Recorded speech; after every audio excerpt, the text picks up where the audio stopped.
आप सुन रहे हैं लाइफ टॉक्स। आज हम बात करेंगे एक बहुत ही इम्पॉर्टेंट टॉपिक पर, जिसके बाद हम सच में अपने ब्रेन के मास्टर बन सकते हैं। हम अक्सर सुनते हैं ना कि हम जो चाहे वो कर सकते हैं। अपने मन या मस्तिष्क को नियंत्रित करके जो चाहे वो करा सकते हैं हम इससे। ये बात सही भी है, पर प्रश्न यहाँ ये आता है कि हम अपने मस्तिष्क को आदेश कैसे दें? क्या इसके पीछे कोई विज्ञान है? और क्या सच में हम अपने मस्तिष्क के स्वामी बन सकते हैं? तो इसका उत्तर है हाँ, हम बिल्कुल ऐसा कर सकते हैं। ये हम सब जानते हैं कि मन को वश में करना अत्यधिक कठिन कार्य है। अब बात यहाँ पर ये आती है कि हमें मन को वश में करना ही क्यों है? मतलब क्या होगा? क्यों बात करते हैं ऐसी हम कि मन को वश में करना चाहिए? तो चलिए पहले समझ लेते हैं कि मन क्या है। तो थोड़ा आसान करते हैं इसको। जैसे हम 3 चीज़ों की बात करते हैं: कंप्यूटर, माइक्रोसॉफ्ट वर्ड सॉफ्टवेयर और वर्ड में लिखने या काम करने के ढेर सारे ऑप्शंस। अब समझिए, कंप्यूटर है आपका ब्रेन, एक हार्डवेयर। एमएस वर्ड है आपका मन, और उसमें लिखने के ढेर सारे ऑप्शंस हैं आपके अनलिमिटेड थॉट्स। तो इसका मतलब मन कोई ऑर्गन नहीं है, बल्कि एक कैपेसिटी या एबिलिटी है।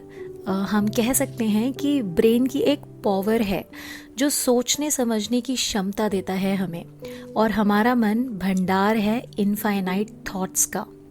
इसका मतलब ये हुआ कि हमारा मन हमारे ब्रेन को यूज़ करता है, ठीक वैसे ही जैसे एक सॉफ्टवेयर को सही से चलने के लिए एक हार्डवेयर चाहिए होता है।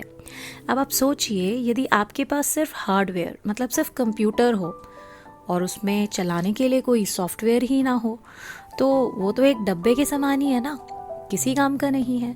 अब दूसरी तरफ अगर हम सोचें कि हमारे पास एक सॉफ्टवेयर है, लेकिन चलाएं किस में? उसके लिए हमारे पास कोई हार्डवेयर नहीं है, तो वो सॉफ्टवेयर भी बेकार है। तो इसीलिए ये दोनों ही एक दूसरे के पूरक हैं। मतलब हमारा मस्तिष्क और मन दोनों ही एक दूसरे के पूरक हैं, या हम कहें दोनों ही एक दूसरे के बिना अधूरे हैं। अब इसके अंदर स्टोर क्या क्या होता है, या मतलब वो इनफाइनाइट थॉट्स क्या हैं? तो वो हैं, जैसे हम बात करते हैं, या फिर यादें, डिसीजंस, हमारा सोचना, थिंकिंग, कंसंट्रेशन, ये सब जो भी हैं। क्या हम इन्हें देख सकते हैं? नहीं ना, नहीं देख सकते, पर फिर भी ये सब एग्जिस्ट करते हैं ना। कहाँ एग्जिस्ट करते हैं? तो ये एग्जिस्ट करते हैं मन में, और इन्हें फील किया जा सकता है बस। बड़ा विचित्र है मन, सब देखता है, सब सुनता है। हम जिस शक्ति द्वारा सुख दुख का अनुभव करते हैं ना, बस उसी अदृश्य शक्ति का नाम है मन। तो ये तो था कि मन क्या होता है। अब बात करते हैं कि इसको कंट्रोल कैसे करना है, और क्या हम इसे सच में कंट्रोल कर सकते हैं? क्या हम सच में इसके दास ना बनकर इसके स्वामी बन सकते हैं? फिर जो हम चाहते हैं ये वही करें, क्या ऐसा सच में किया जा सकता है? जीवन से जुड़े लगभग सभी प्रश्नों के उत्तर श्रीमद् भगवद गीता के अतिरिक्त और कहाँ मिल सकते हैं? तो चलिए बात करते हैं श्रीमद् भगवद गीता की। महाबली और महाज्ञानी अर्जुन भी संशय में थे कि मन को कैसे नियंत्रित किया जा सकता है। श्रीमद् भगवद गीता में अर्जुन भगवान श्री कृष्ण से पूछते हैं, चंचलम ही मनः कृष्ण प्रमाथि बलवद दृढ़म तस्याहम निग्रहम मन्ये वायोरिव सुदुष्करम। क्योंकि हे श्री कृष्ण, यह मन बड़ा चंचल प्रमथन स्वभाव वाला, मतलब बहुत ही कष्ट देने वाला है, बड़ा दृढ़ और बलवान है। इसलिए उसको वश में करना मैं वायु को रोकने की भांति अत्यंत दुष्कर मानता हूँ। तो अर्जुन श्री कृष्ण से कह रहे हैं कि मन को वश में करना वायु को वश में करने के समान है, तो ये अत्यंत ही दुष्कर कार्य है। अब सोचिए, यदि महाबली महाज्ञानी अर्जुन के लिए भी मन को वश में करना एक अत्यंत कठिन कार्य था, तो चिंता की बात नहीं है ना यदि हमारे साथ भी यही दुविधा है तो, क्योंकि इसका उत्तर हम जानते हैं। श्री भगवान उवाच असंचयम महाबाहो मनोदुर्निग्रहम चलम अभ्यासेन तु कौन्तेय वैराग्येण च गृह्यते। फिर भगवान कहते हैं कि हे महाबाहो, निसंदेह मन चंचल और कठिनता से वश में होने वाला है, परंतु हे कुंती पुत्र, उसे अभ्यास और वैराग्य के द्वारा वश में किया जा सकता है। मतलब ये कार्य सिर्फ कठिन है, असंभव नहीं। भगवान श्री कृष्ण ने कहा कि निरंतर अभ्यास व वैराग्य से मन को वश में किया जा सकता है। महान कवि वृंद द्वारा रचा गया एक दोहा है, करत करत अभ्यास के जड़मती होत सुजान, रसरी आवत जात ते सिल पर परत निशान।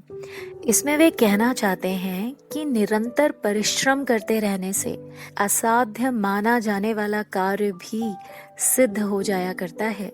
ठीक वैसे ही जैसे यदि कोई हमसे किसी सिल या पत्थर पर रस्सी से निशान बनाने को कहे तो ये कार्य हमें निश्चित ही असंभव प्रतीत होगा, पर यदि हम किसी कुएं की मुंडेर के पत्थर को देखें जहां पर बार बार रस्सी द्वारा बाल्टी को खींचे जाने की वजह से निशान पड़ जाते हैं, तो हम जान पाएंगे कि असंभव दिखने वाला ये कार्य निरंतर अभ्यास व एकाग्रता से संभव हो सका है।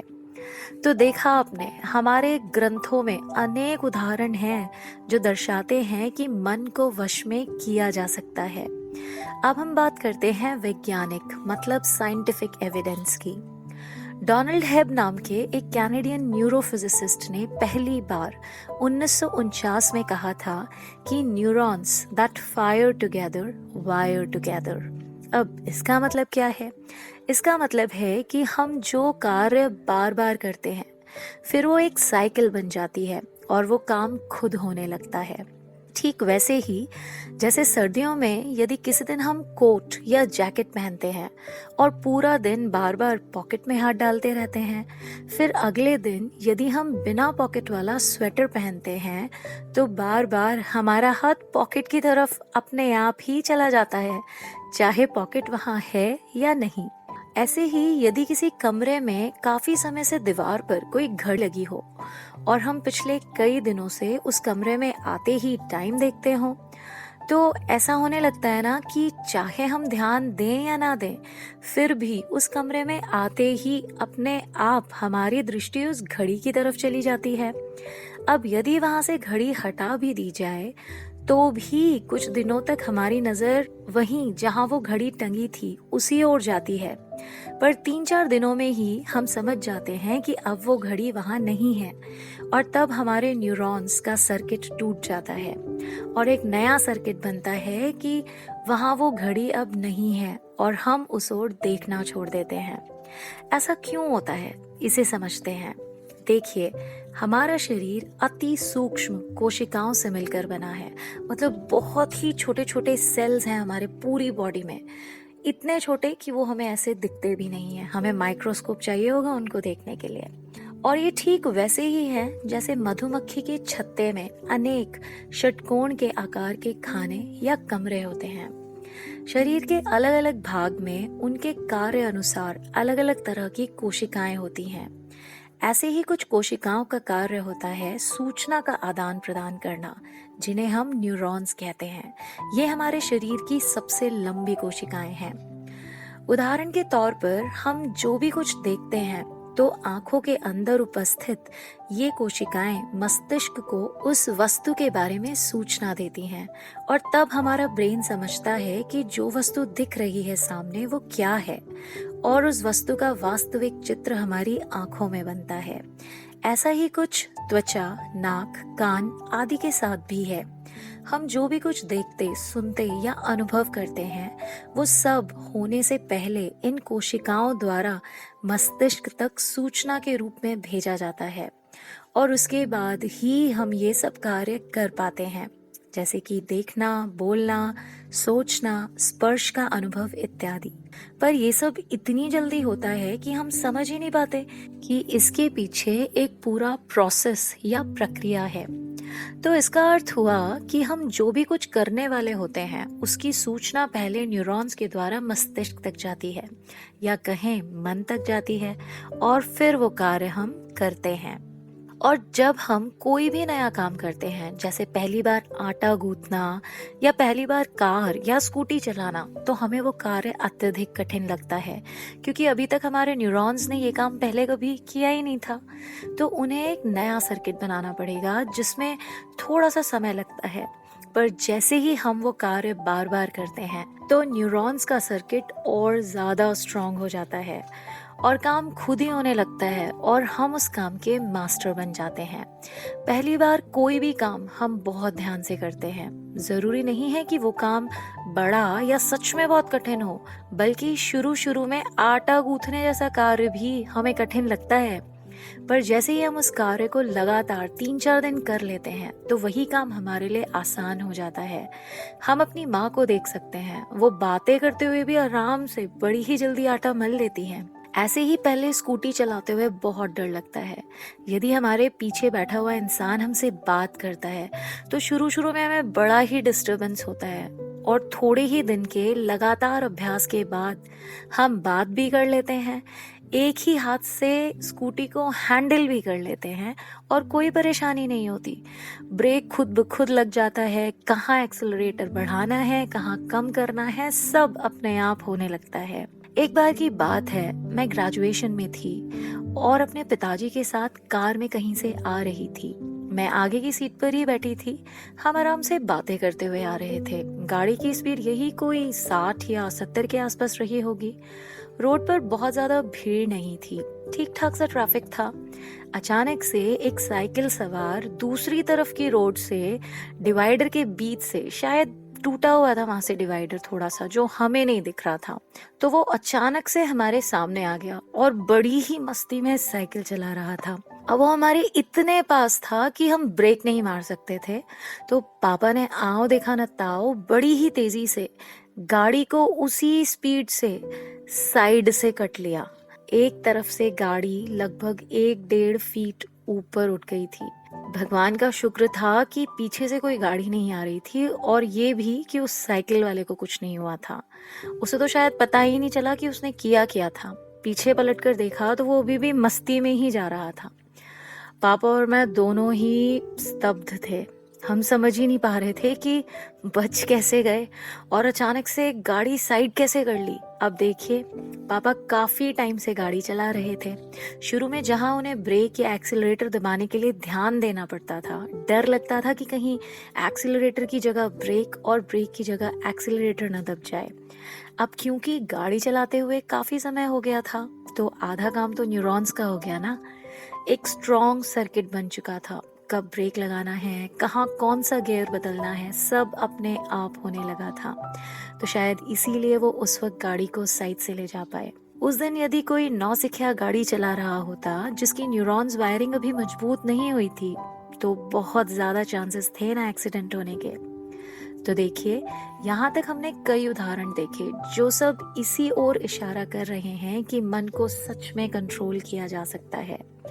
पर इतने एग्जाम्पल्स हमारे पास होते हुए भी हम ये समझ नहीं पाते कि ये संभव है। बस एक बार वायरिंग तोड़कर नया सर्किट ही तो बनाना है, और शुरुआत छोटे छोटे कामों से करनी है, और ये काम जितनी जल्दी किया जा सके कर लेना चाहिए, वरना जितनी पुरानी सर्किट उतना ही मुश्किल होगा उसके सिग्नल्स को तोड़ना। यदि आप इस तरह सोचेंगे कि नहीं, मुझे अपने ब्रेन का नौकर नहीं बनना है, मुझे इसे अपना नौकर बनाना है, बार बार इसी थॉट को आप मन में लाओगे ना, तो मन रेडी हो जाएगा एक नए सर्किट के लिए। और आप शुरुआत कर सकते हैं छोटे छोटे कामों से। जैसे आप बोल सकते हो कि 1 घंटा मैं अपने से फ़ोन को दूर रखूंगा या रखूंगी, और उस 1 घंटे में मैं कुछ और काम करूंगा या करूंगी। तो पहले तो आपका मन करेगा नहीं नहीं देखते हैं ना एक बार, अरे नहीं उठा लेते हैं फ़ोन, क्या बेकार की चीज़ें। क्यों करेगा? क्योंकि आपका सर्किट ऑलरेडी वैसा बना हुआ है। तो आप यहाँ पे लिटरली उसको डांट दीजिए। जी हाँ, कोई मजाक नहीं है। आप आंखें बंद करके अपने आप से कहिए, ओ हेलो, ये मेरा ऑर्डर है, तोड़ो इस पुराने सर्किट को, और 1 घंटा फोन नहीं देखना है, मतलब नहीं देखना है। आई गारंटी यू, मैं गारंटी दे सकती हूँ आपको कि आप फील करोगे इस चीज को। जैसे कोई सर्किट अंदर था और आपने जब ये उसको ऑर्डर दिया तो वो सच में लगा कि हाँ थोड़ा थोड़ा ब्रेक हुआ है और आप एक्चुअली स्ट्रांग होके उभरे हो और ज्यादा, और आप ये कर सकते हो। तो आप सच में देखोगे कि आप 1 घंटा बिना फोन के रह सकते हैं। तो आपके अंदर एक कॉन्फिडेंस नेचुरली आ जाएगा ना कि अरे मैं जो सोचता हूँ या मैं जो सोचती हूँ वो मैं एक्चुअली कर सकती हूँ। I can actually give orders to my brain. मैं एक्चुअली में अपने ब्रेन को ऑर्डर्स दे सकता हूँ। तो इस तरह कुछ दिन तक रोज छोटे छोटे कामों से शुरू कीजिए और फिर देखिए वो सभी काम जो आपको पता है कि आपके लिए जरूरी हैं, पर अपने मन के कंट्रोल में होकर आप वो कर नहीं पा रहे थे। जैसे एग्जाम्पल हो सकता है सुबह टहलना। किसको नहीं पता कि बहुत अच्छा होता है, बट क्या सब टहलते हैं? नहीं ना। तो ऐसे ही कुछ छोटे छोटे काम आप शुरू कीजिए और उनको स्ट्रिक्टली फॉलो कीजिए, तो एक कॉन्फिडेंस लेवल आपका जो है वो बढ़ता रहेगा बार बार। तो ऐसा करने से आप जल्दी ही अपने सारे रुके हुए काम कंप्लीट कर पाओगे और साथ ही साथ ये जान पाओगे कि मन को कंट्रोल करके और उसे ऑर्डर्स देकर आप अविश्वसनीय कार्य कर सकते हैं, क्योंकि अब आपके पास समय को बर्बाद करने का कोई कारण बचेगा ही नहीं ना।